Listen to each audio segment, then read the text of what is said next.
ছিল সেটাই আমরা ভুলতে রাজনীতি কিছু কমাই করে রাজনীতি করতেছি না তো ভাই, রাজনীতি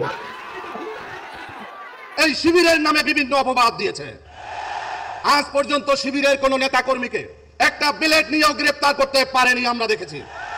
তারপরেও কিছু রাজনৈতিক দলের প্রধান কর্মসূচি, প্রধান এজেন্ডা হচ্ছে জামাত ইসলামের বিরোধিতা করা, তাদের এজেন্ডা হচ্ছে ইসলামী ছাত্র শিবিরের বিরোধিতা করা।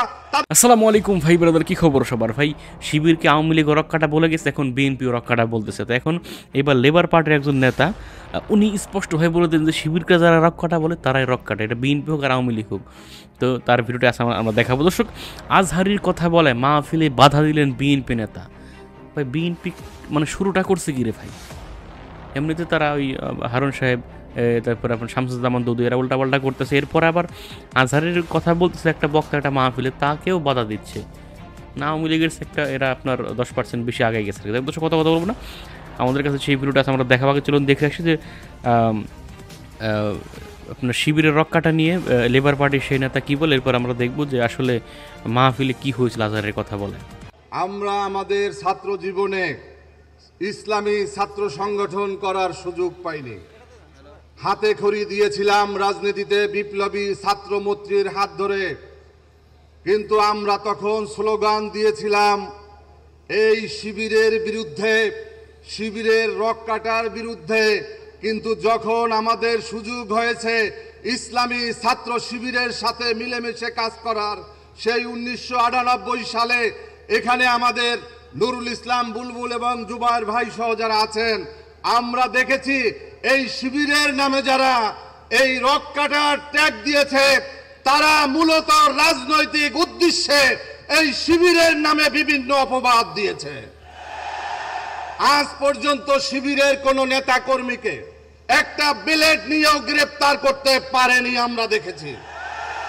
তারপরেও কিছু রাজনৈতিক দলের প্রধান কর্মসূচি, প্রধান এজেন্ডা হচ্ছে জামাত ইসলামের বিরোধিতা করা, তাদের এজেন্ডা হচ্ছে ইসলামী ছাত্র শিবিরের বিরোধিতা করা। তাদেরকে বলতে চাই, বিগত 5ই আগস্টের যে অর্জন, এই অর্জনে যারা সামনের সারিতে ভূমিকা রেখেছে তারাই হচ্ছে জামাত শিবির। সংগ্রামী বন্ধুরা আমার, আমরা বিগত 5 তারিখে ছাত্র গণ অভ্যুত্থানের মধ্য দিয়ে আমরা অন্তর্বর্তীকালীন যে সরকার দেখতে পাচ্ছি, আমরা ভেবেছিলাম ডক্টর মোহাম্মদ ইউনূসের নেতৃত্বে বাংলাদেশকে আমরা আমাদের কাঙ্ক্ষিত একটি জায়গায় নিয়ে যেতে পারবো। কিন্তু তিনি যে টিমকে নির্বাচিত করেছেন, তিনি কয়েকটি এনজিও প্রধানদেরকে নিয়ে আজকে তার পরিষদকে প্রশ্নবিদ্ধ করেছেন। আমরা বারবার বলেছি যে এই উপদেষ্টা পরিষদকে যদি ফ্যাসিবাদ মুক্ত করা না যায়, হাসিনার কিছু দোসর রয়েছে তাদেরকে যদি মুক্ত করা না যায়, তাহলে আমরা দেখেছি এই জনপ্রশাসনের যেই সংস্কারের সুপারিশ দেওয়ার পরে আগুন লাগিয়ে দেওয়া হয়েছে এই সচিবালয়ে।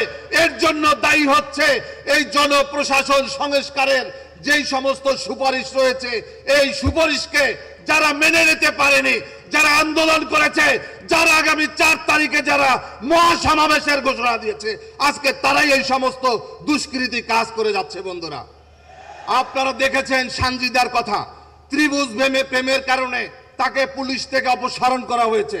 সেই সানজিদা সর্বশেষ পতিত সরকারের আইনমন্ত্রী এবং অর্থনৈতিক বিষয়ক উপদেষ্টা সালমান এফ রহমান এবং আর্মির এক অফিসারকে তাদেরকে মামলা থেকে খালাস দিয়েছে। এসব হচ্ছে এই ফ্যাসিবাদের দোসররা বিভিন্ন জায়গাতে অবস্থান করার কারণে আমরা একের পর এক নাটক আমরা দেখতেছি। তাই আজকে বলতে চাই, বক্তব্য দেওয়ার সময় নেই, এখন আমাদের কাজ করার সময়। দীর্ঘ 17টি বছর আমরা মাঠে ময়দানে অনেক বক্তব্য দিয়েছি। শুধুমাত্র বলতে চাই, বাংলাদেশের প্রধান রাজনৈতিক দল বিএনপি এবং জামাতের নেতা কর্মীদের মধ্যে যেই বিভেদ সৃষ্টি করার জন্য, যেই দেয়াল সৃষ্টি করার জন্য অপতৎপরতা চলছে, এটাকে অতি দ্রুত বন্ধ করতে হবে। বন্ধুরা, আমরা এরকম বাংলাদেশ আমরা চাইনি, আমরা এরকম পরিস্থিতি চাইনি।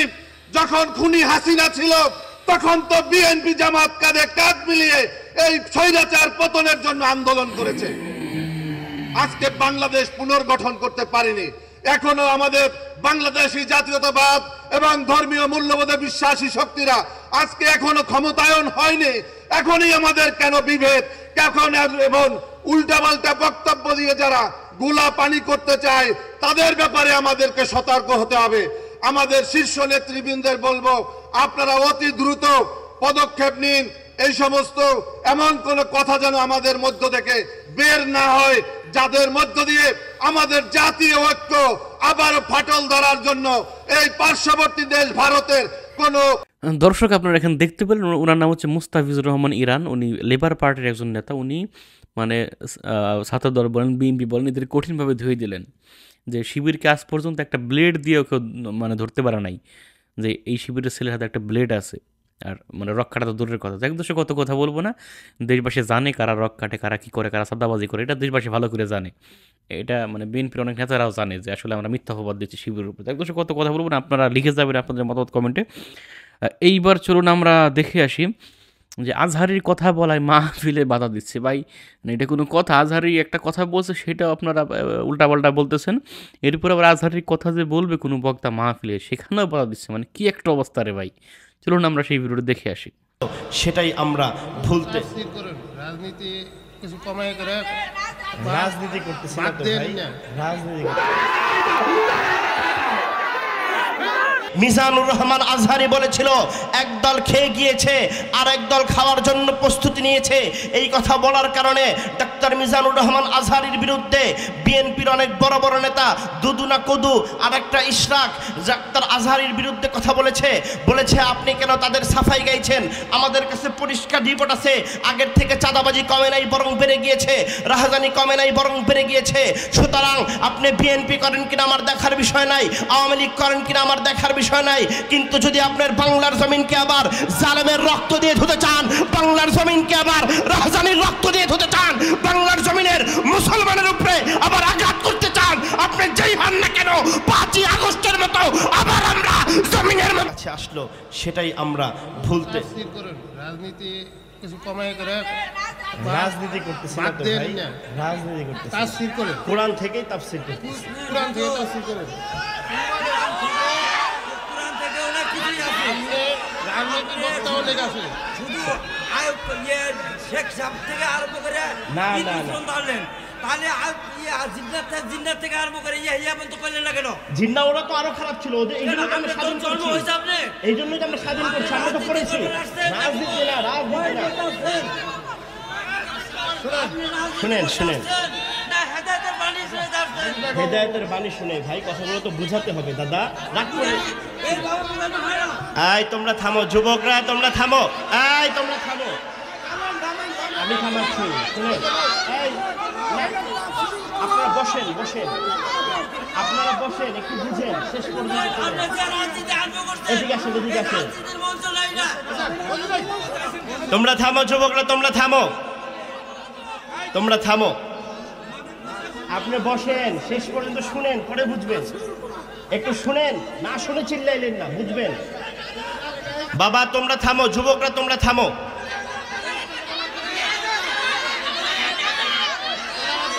আপনি বসেন, বসলে বুঝবেন কি বলছি। লিল্লাহে তাকবীর।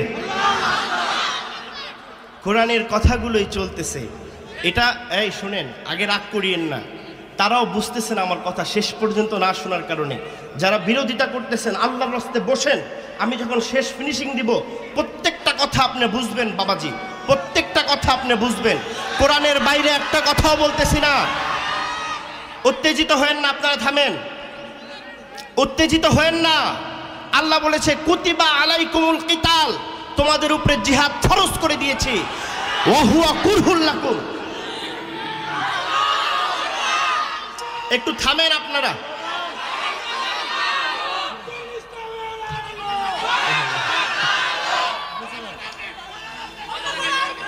আমাকে কথা বলতে দেন। ওনারা চুপ থাকছে, ওনারা চুপ আছে, আপনারা চুপ থাকেন। আল্লাহ নিজে বলেছে বসেন না বাবা, বসেন বসেন বসেন। এই যুবকরা, আপনি আপনি বলেন না, বসেন, আপনি রাখেন, আপনি বলেন না, বসেন, রাখেন। আপনারা সবাই বসেন, ধৈর্য ধরে বসেন, শুনেন ওয়াজ চলবে। হ্যাঁ প্রিয় সবাই বসেন। ওয়াহুয়া কুরহুল লাকুম, আল্লাহ নিজে বলেছে, যদিও তোমরা তা পছন্দ করো। আল্লাহ জানে কি না? চাচা শুনেন, আগেই থামেন, আর কেউ কথা বলবেন না। চাচা বুঝে নাই আমার আলোচনা, চালা শোনেন। প্রিয় মুহতারাম হাজিরিন, মুসলমান কখনো উগ্রবাদ নয়, জিহাদ কখনো সন্ত্রাসবাদ নয়, মুসলমান কখনো অনইসলামিক কার্যক্রম, জুলুম শিখায় না, হত্যা শিখায় না, খুন শিখায় না, রাহজানি শিখায় না। মুসলমান শিখায় ইবাদুর রহমান, রহমানের বান্দা জমিনের মধ্যে নরম হয়ে চলবে। মুহাম্মাদুর রাসূলুল্লাহ ওয়াল্লাযীনা মাআহু আশিদ্দাউ আলাল কুফফার রুহামা বাইনাহুমা। মুহাম্মাদুর রাসূলুল্লাহর সাথীগুলা নিজেদের ব্যাপারে খুবই নমনীয়, নরম, কিন্তু কাফেরের ব্যাপারে এরা তরবারির চেয়েও ধারালো। কথা বলেন ঠিক কিনা? কারণ যখন তুমি জুলুম করবা, জমিনে কেউ যদি কথা না বলে, ওলামা ইকরাম কথা বলবে। জোরে বলেন ঠিক কিনা? যখন তুমি জমিনের মধ্যে হত্যাকাণ্ড চালাইবা, গুম খুন আর ধর্ষণ চালাইবা, পৃথিবীর কেউ কথা না বললে ওলামা ইকরাম কথা বলবে। ঠিক কিনা? কারণ ওলামা ইকরাম কথা বলতে হবে, কারণ জমিনে তোমার জেল, জমিনে তোমার গুম করা, এটা ক্ষণস্থায়ী। আল্লাহর আখিরাতে যেন আমাদের আল্লাহর সামনে শাস্তির জন্য দাঁড়াইতে না হয়। কথা বলেন ঠিক কিনা? অতএব মুহতারাম হাজরিন, দর্শক আপনারা দেখতে পেলেন, এই হলো অবস্থা। মানে কিছু কিছু মাহফিলে দেখলাম যে বিএনপির নেতাকর্মীরা বক্তাদের গায়ে সরাসরি হাত তুলতেছে। তো আওয়ামী লীগ হয়তো হাত তুলে নাই, গালাগালি পর্যন্তই তাদের স্টপ ছিল, তবে বিএনপি নেতাকর্মীরা হাত তুলতেছে। এতে বোঝা গেল কি ভাই? আপনারা লিখে যাবেন মানে মতামত আর কি। ভালো থাকবেন, সুস্থ থাকবেন এবং এরকম আরও ভিডিও পেতে আমাদের ইউটিউব চ্যানেলটি সাবস্ক্রাইব করবেন। আসসালামু আলাইকুম।